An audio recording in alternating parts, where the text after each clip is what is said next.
पश्चिम Asia में जारी सैन्य संघर्ष और तनाव की लपटें अब भारत की रसोई तक पहुंच गई हैं। खाड़ी देश कतर, जो भारत के लिए तरलीकृत प्राकृतिक गैस का सबसे बड़ा स्रोत है, वहां से होने वाली सप्लाई श्रृंखला बुरी तरह से चरमरा गई है, जिसके बाद देश के कई राज्यों में कमर्शियल सिलेंडर्स की सप्लाई प्रभावित हुई है। मध्य प्रदेश, छत्तीसगढ़, उत्तर प्रदेश, पंजाब, राजस्थान और महाराष्ट्र में भी कमर्शियल सिलेंडर की सप्लाई गैस एजेंसियों ने रोक लगा दी है। पूरे मामले को लेकर एसोसिएट एडिटर अरविंद चौहान ने बात की LPG distributor association of India के नेशनल प्रेसिडेंट वीएस शर्मा से। सुनिए। हमारे साथ हैं वीएस शर्मा जी। सर, युद्ध के बीच में इस तरीके से सूचना आ रही है कि एलपीजी का नॉन डोमेस्टिक सिलेंडर को बंद कर दिया गया है और जो डोमेस्टिक है उस पर भी जो सप्लाई है, सप्लाई में भी बाधा उत्पन्न की है। 15 दिन में सिलेंडर मिलता था, अब 30 दिन में मिलेगा। हाँ, नहीं, उन्होंने भारत सरकार ने बहुत सारे प्रतिबंध लगाए हैं। एक तो अब मैनुअल बुकिंग नहीं हो सकती, केवल रजिस्टर्ड नंबर से बुकिंग होगी। ओटीपी जाएगी, ओटीपी देने पर ही आपको डिलीवरी होगी।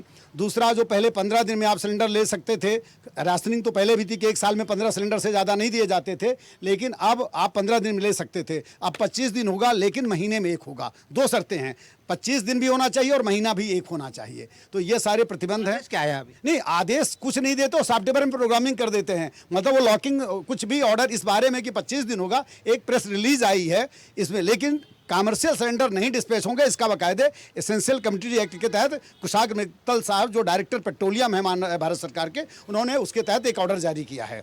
क्या लिखाते हुए उसमें वो कहा है कि भारत में जितना भी एलपीजी का उत्पादन है, मैं आपको 2 चीज़ बता दूं, हमारा करीब 20% उत्पादन, ये हमको जो एलपीजी है, जो ब्यूटेन और प्रोपेन है, कुछ क्रूड से निकलती है, कुछ नेचुरल गैस से निकलती है। जो हमारा डोमेस्टिक प्रोडक्शन है वो करीब 18 से 20% है। 80% ब्यूटेन और प्रोपेन को गवर्नमेंट ऑफ इंडिया या ऑयल कंपनी इंपोर्ट करती है, तो इंपोर्ट तो प्रभावित हो गया है। घरेलू जो प्रोडक्शन है वो 18 से 20% है। और इसीलिए उन्होंने कहा है, जैसे क्रूड है, क्रूड से आप पेट्रोल भी मिलता है, डीजल भी बनता है, केरोसिन बनता है। जैसे गेहूं से हम सब बहुत सारे दलिया से लेके मैदा से बनाते हैं, यही क्रूड है। तो अब उसमें से उन्होंने ये कहा है कि जितना हमारा डोमेस्टिक प्रोडक्शन है उसमें से बाकी चीज़ नहीं बनाई जाएगी। अधिक से अधिक आप ब्यूटेन और प्रोपेन बनाइए और जितना भी उत्पादन होगा वो केवल डोमेस्टिक में जाएगा, कमर्शियल पे रोक रहेगी। पहले डिस्ट्रीब्यूटर खुद ही बुकिंग करते थे, क्या ये छीन लिया? मैनुअल बुकिंग का पावर था कि जैसे बहुत सारे बुजुर्ग होते हैं, बहुत सारे आप आते हैं, हमारे बहुत सारे मित्र हैं, आप आए, उन्होंने कहा कि भाई हमारी बुकिंग नहीं हो रही, तो हम मैनुअली बुकिंग करके भेज देते थे। लेकिन अब उन्होंने सॉफ्टवेयर में कर दिया कि कोई मैनुअल बुकिंग नहीं होगी। यहां तक कि कंज्यूमर पहले जो IVRS बुकिंग कर लेता था किसी मोबाइल नंबर से, अब केवल रजिस्टर्ड नंबर से ही वो बुकिंग कर सकता है और उसको ओटीपी जब तक जनरेट नहीं होगी तब तक उसकी बुकिंग यहाँ कंफर्म नहीं करेगा। क्या संभावना है कि उसमें भी? बिल्कुल, अभी राशनिंग कर दी इंडियन ऑयल में। मैं कल सुन रहा था, उनकी मीटिंग हुई है कि आज मान लीजिए किसी डिस्ट्रीब्यूटर ने 200 सिलेंडर सप्लाई किया है, तो अगले दिन उसे 200 ही मिलेगा।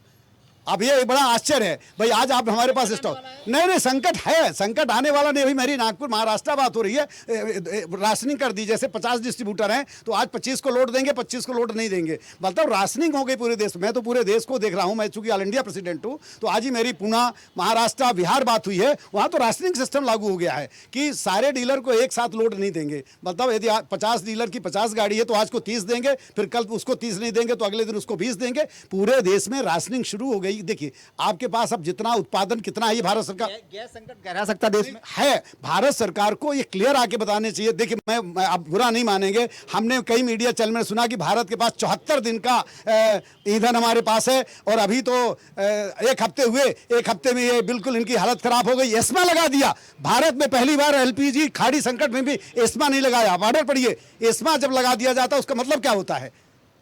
आपने एस्मा लगा दिया है और उसके बाद कह रहे हो कि संकट नहीं है।